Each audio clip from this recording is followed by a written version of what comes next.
Gracias por continuar con nosotros. Vamos a pasar ahora a una entrevista central con una persona que siempre se torna interesante para hablar sobre diversos temas. En este caso, vamos a hablar de política porque ella es politóloga. Se trata de Rosario Espinal, a quien le damos la bienvenida aquí al Despertador. Saludos, Rosario. Hola, Rosario. Buenos Feliz días. Navidad. Igual. Bueno, nosotros siempre hacemos estos balances de cierre de año y quisiéramos ver tu perspectiva de cómo nos encuentra este cierre del 2025 y la percepción desde el punto de vista político, de economía, como que ayer hablábamos un poco, comentábamos un poco, pero lo político, ¿cómo lo ves? Este año, a pesar de que, bueno, la economía no creció tanto como normalmente crece y ya eso le crea al país pues un ambiente, digamos, de expectativa de dónde está el dinero, como no hay dinero en la calle, como dicen. Sí. O sea, fuera de eso, que ha sido una constante durante el año, en el aspecto político, el año se le descuadró totalmente al gobierno. O sea, si uno hiciera una comparación con la economía, es como que en los últimos meses se desplomara la economía. Bueno, en términos políticos, lo que ha ocurrido es eso, y voy a explicar a qué me refiero. ¿A qué te refieres? Sí. Durante, digamos, a mediados de este año, mayo, el presidente anunció la cumbre de presidentes. El gobierno, pues, parecía muy en control de la situación. El PRM desde la campaña del 2020 había fundamentado su estrategia hacia la oposición de descrédito del PLD por el tema de la corrupción. O sea, el PRM como un ente político, como una organización política superior, porque era la organización destinada a resolver el problema de la corrupción en la República Dominicana. Y el PLD era el demonio de casos, digamos, de corrupción. Y eso fue una constante. Cuando el presidente ahora, en mayo, llama a una cumbre de presidentes, lo que hizo fue, por un lado, legitimar la oposición, porque estaba convocando a todos los expresidentes, y por otro lado, en el caso del PLD, y del caso del expresidente Danilo Medina, pues hay una especie de relegitimación, porque lo convocan a una reunión de expresidentes cuando su gobierno pues había sido definido como lo peor que pasó por la República Dominicana. Públicamente. Sí, lo o sea, hacen públicamente porque... La estrategia, o sea, de cómo el PRM llega al poder fue a partir de una crítica dura hacia el PLD por los casos de corrupción, y luego vinieron los sometimientos y los procedimientos judiciales. ¿Qué pasa? Cuando el presidente Abinader convoca la cumbre de presidentes, el presidente Abinader se erige como un estadista, capaz de convocar la oposición, incluso aquella oposición que había sido duramente criticada. Sí. Y si bien es cierto que eso benefició también al PLD y en la figura de Danilo Medina, pero el principal, digamos, ganador de la convocatoria de la cumbre fue el presidente Luis Abinader. Sí, claro. Además, así él se sacaba de encima el problema del tema haitiano, porque ya no era él solo, ya él le había sacado beneficio político en las elecciones, ya él no necesitaba seguir con dureza en ese tema, porque ya él le había sacado el beneficio electoral. Entonces el presidente Abinader se colocó en una posición muy favorable. El presidente también logró que la oposición le apoyara a la aprobación del Código Penal. El Código Penal pasó con el apoyo de los partidos, de todos los partidos prácticamente, que tienen representación legislativa. O sea, otro, digamos, triunfo del PRM, que aunque aprueban un código que tiene nuevos delitos para estos tiempos, era un código que negaba derechos fundamentales. Por ejemplo, a las mujeres no se aprobaron las 3 causales y a otros grupos discriminados en la sociedad. O sea, era un código conservador, era moderno en el sentido de incluir nuevos delitos y penas para esos delitos. Claro, que son nuevos porque en el siglo XIX no existían, pero deficitario en términos de la garantía de derechos. Pero Abinader logra orquestar un apoyo de todos los partidos para pasar el código. Abinader también logró que se calmaran las apetencias políticas dentro de su partido. Sabe que hubo un momento en que estaban desbocados, que si estaban ya en precampaña, etcétera. Y Abinader logra en el 2025 parar un tanto, no es que se paró cero totalmente, no se bajó a cero, pero realmente él controló bastante esa lucha interna. O sea, Abinader estaba en una posición muy favorable cuando entonces explotó el escándalo de Senasa. Que fue a mediados de año, cuando la oposición empieza a públicamente hablar de que hay un agujero, que hay un déficit, que si está quebrada, y él salió a decir que no, que eso no es real. Claro, pero en el momento que ya se hace parte de la opinión pública, que es precisamente cuando comienza ya a develarse el caso, cuando el caso se lleva al Ministerio Público, cuando el Ministerio Público comienza con las investigaciones, a ofrecer información. Entonces, eso le descuadra totalmente el año político al gobierno. Y ese tema ha copado, digamos, la opinión pública, porque ese es el tema del que se habla, sobre todo cada vez que sale una información por acá, por allá, que si hizo, que quiénes son, que qué hicieron, etcétera, etcétera. Eso está en proceso, porque ese caso no ha terminado, o sea que ese caso va a seguir y se supone que hay una segunda parte de nuevas evidencias, pero indiscutiblemente que lo que parecía en términos políticos un año muy favorable al gobierno, a pesar de que no había un gran crecimiento económico, a pesar de la turbulencia internacional, que también de una manera u otra afecta a la República Dominicana. Claro. No la ha afectado tantísimo, pero la República Dominicana está en medio también de las controversias arancelarias y del reposicionamiento geopolítico de Estados Unidos. Entonces, a pesar de eso y a pesar del supuesto 2.5% nada más de crecimiento de la economía, Abinader iba muy bien políticamente. Bueno, excepto que Senasa le da el golpe. Abinader iba muy bien políticamente, quizás como la figura del presidente Abinader en términos estadísticos, en términos o viéndolo como estadista, pero no así en términos de lo que tiene que ver con la conformidad de la población. O sea, como quiera que sea, tuvimos un año donde la población ha ido decepcionándose un tanto de la gestión en sentido general del PRM. O sea, independientemente de que, claro, el caso Senasa fue, vamos a decir, el golpe de gracia, el tiro de gracia, pero durante el año hemos visto un descenso de la simpatía del gobierno en sentido general por parte de la población, no. Sí, pero lo que pasa es que cuando tú ves lentitud, por ejemplo, en obras públicas importantes, o tú ves que no hay avance en los servicios públicos básicos, vamos a decir, que la población quiere que mejoren, y encima tú tienes un bajo crecimiento económico, claro, se va a ir generando un descontento, pero ese descontento que podía sentir la población no era suficiente para que la sociedad dominicana desarrollara una posición negativa hacia el gobierno. O sea, podía haber insatisfacción, claro que sí, pero eso es distinto a cuando una situación ya te genera un problema político serio. Yo pienso que a pesar de esa insatisfacción que se iba generando, todavía el gobierno, y específicamente el presidente Abinader, porque este ha sido un gobierno muy centrado en la figura del presidente Abinader. Claro. El gobierno no tiene ni siquiera muchos voceros, en el sentido de que él es el propio locutor.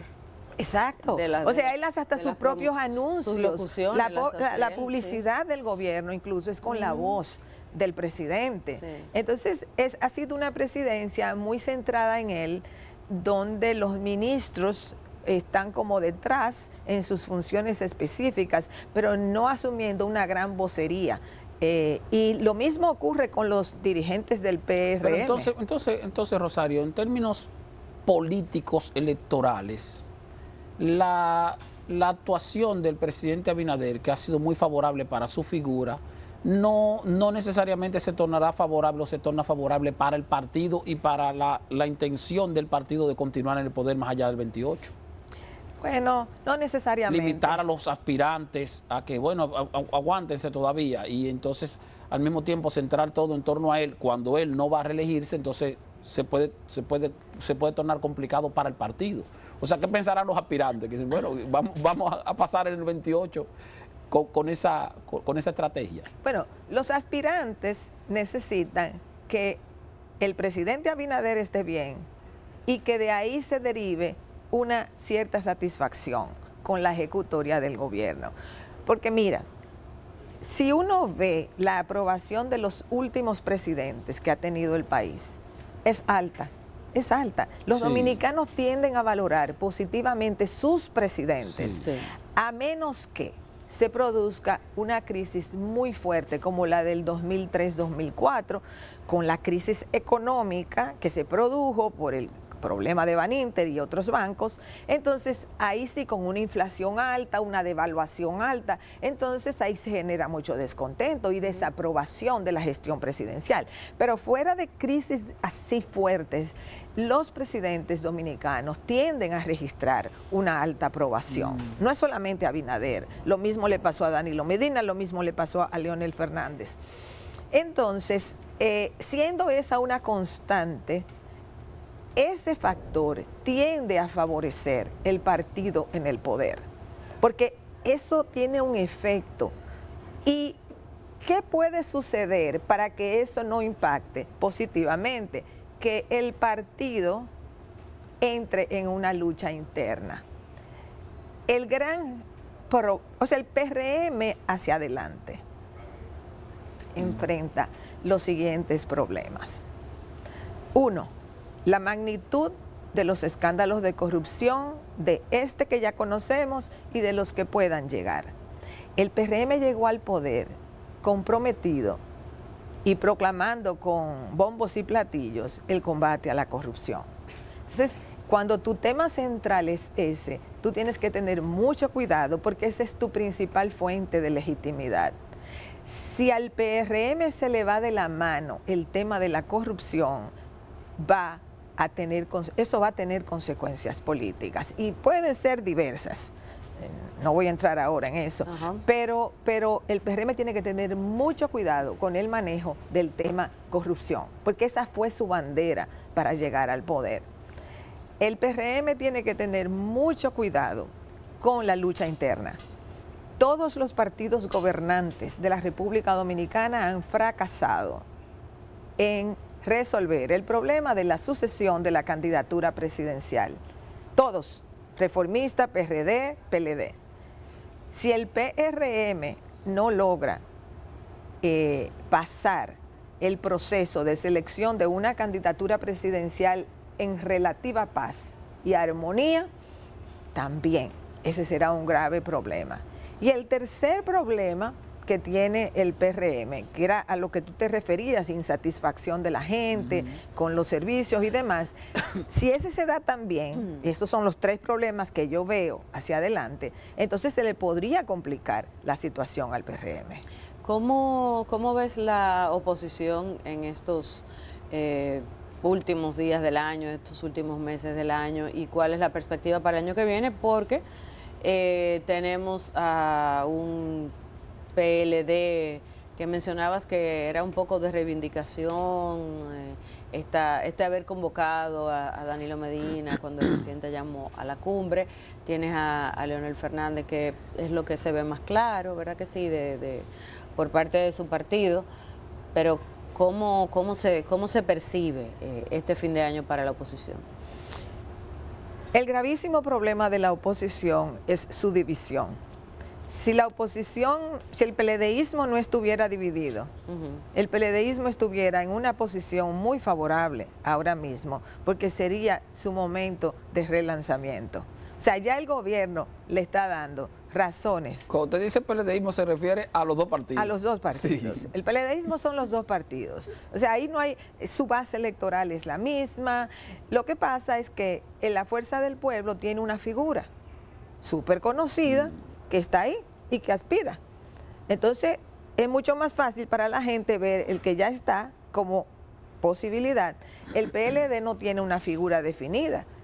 Y ahí tienen todavía que trabajar mucho para forjar una candidatura o una precandidatura con muchas posibilidades. Pero ese problema limita mucho la capacidad de la oposición de reposicionarse con fuerza, porque los dos, PLD, Fuerza del Pueblo, están luchando entre ellos, aunque no se digan ni una palabra. O sea, ¿tú entiendes que no van a capitalizar el descontento del PRM? Les da más trabajo capitalizar el descontento. No es que no lo vayan a capitalizar, porque dependerá de cuán grande es el descontento con el PRM. Si el descontento con el PRM aumenta, alguien lo va a capitalizar, claro está.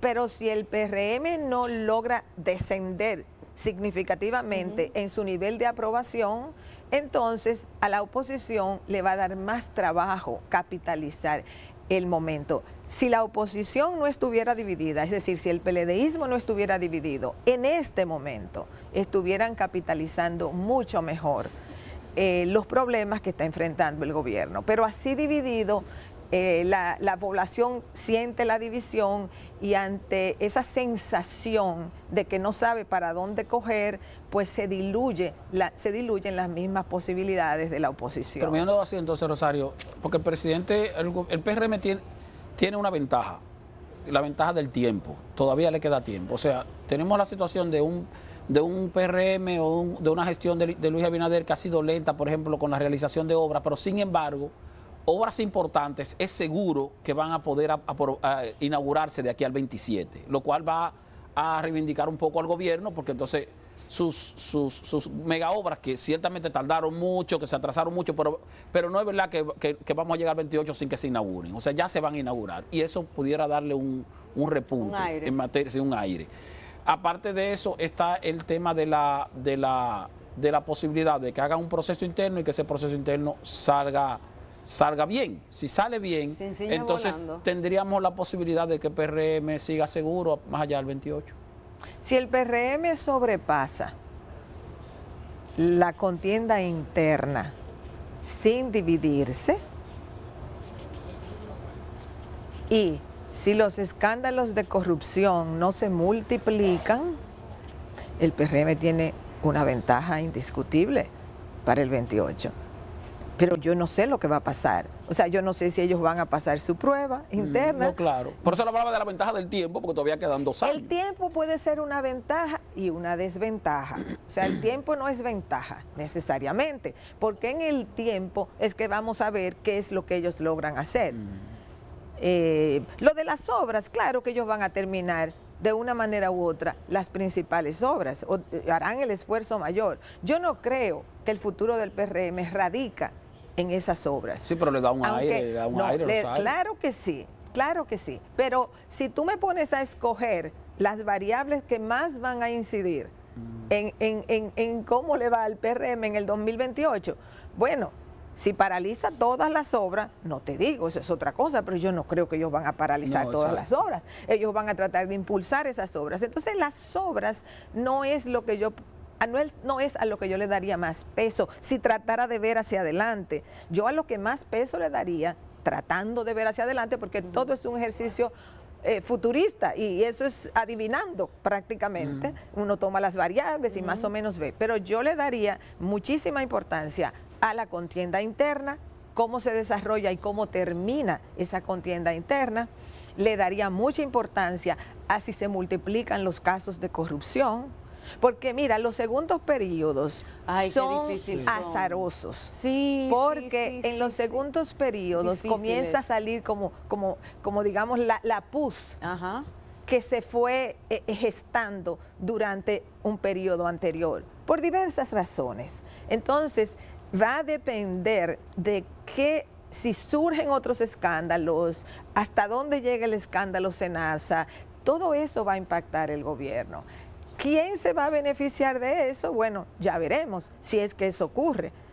Como decía anteriormente, si la oposición estuviese unida, digo el PLDismo, porque esa es la oposición, las dos facciones del PLDismo, si ellos estuvieran unidos, ellos estuvieran en una posición muy favorable de despegue. Así divididos como están, el PRM tendrá que brindarle aún más en bandeja de plata un reposicionamiento, porque no le es fácil, divididos, lograrlo tan rápidamente. En estos días hemos visto una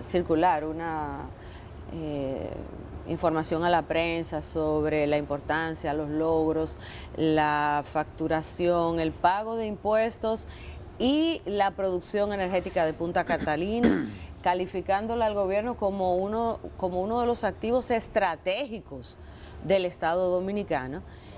Y yo me quedo leyendo un poco perpleja porque debe ser un poco difícil enviar esa información luego que fue vilificada completamente esta planta. El sector eléctrico es uno de los sectores donde ha habido mayores problemas en esta administración en términos de eficiencia. Sin embargo, parecería que Punta Catalina, que fue tan atacada como obra del PLD y de Danilo Medina, está como sacando la cara por el sector eléctrico. Es que el PLD salió del poder con un descrédito tan grande por el tema de la corrupción que ellos no han podido levantar cabeza. O sea, hasta el día de hoy, a pesar de la cumbre, a pesar de lo que... Realmente, o sea, cuando la gente pueda ser objetiva, y eso toma un tiempo, cuando la gente pueda ser objetiva, tendrá que evaluar lo positivo y lo negativo. Indiscutiblemente la corrupción va a quedar fuerte del lado negativo, pero del lado positivo tendrán que ver que durante esos gobiernos del PLD se reconstruyó este país.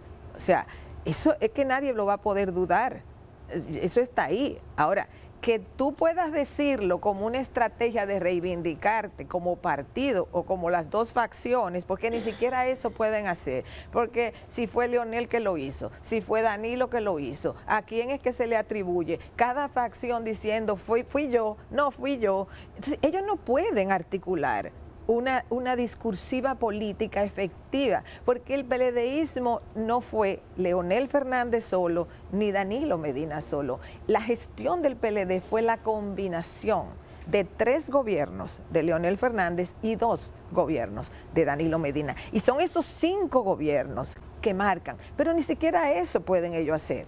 Por eso es que ellos no se pueden beneficiar todavía. Y por eso yo decía que el PRM tendría que brindarle aún más en bandeja de plata razones para que esa oposición PLDista dividida pueda realmente despegar con fuerza. Rosario, tenemos que irnos, pero bueno, no quería dejarla ahí sin preguntarle.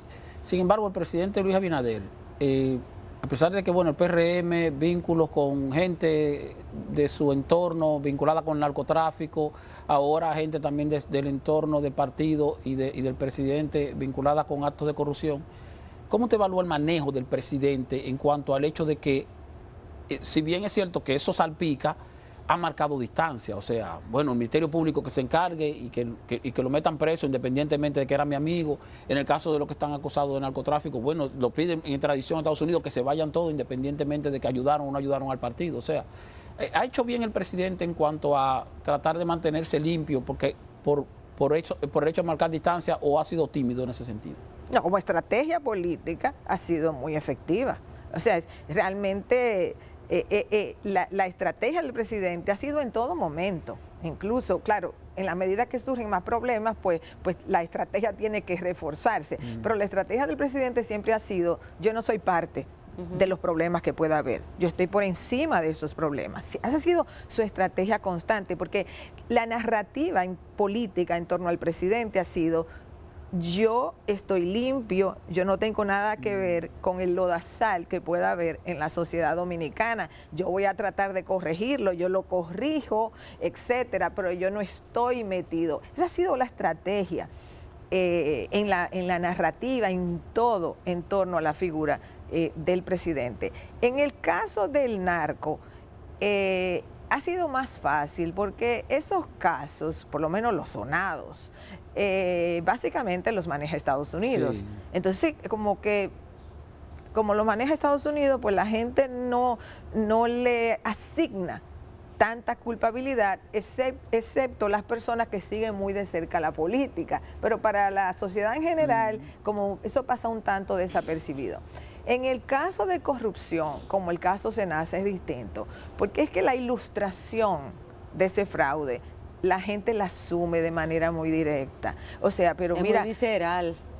O sea, si a mí me costó tanto tratarme tal enfermedad, o si yo no pude conseguir un medicamento de alto costo, o si yo no tuve acceso a un hospital público por tal o cual razón. La gente lo personaliza, y cuando la gente personaliza un problema, entonces sí tú tienes un mayor problema político. Bueno, gracias a Rosario Espinal, politóloga, por haber estado con nosotros aquí en El Despertador. Vamos a, como quiera, invitarla con más frecuencia, porque de todas maneras vamos a tener que seguir hablando de política en los meses y años por venir.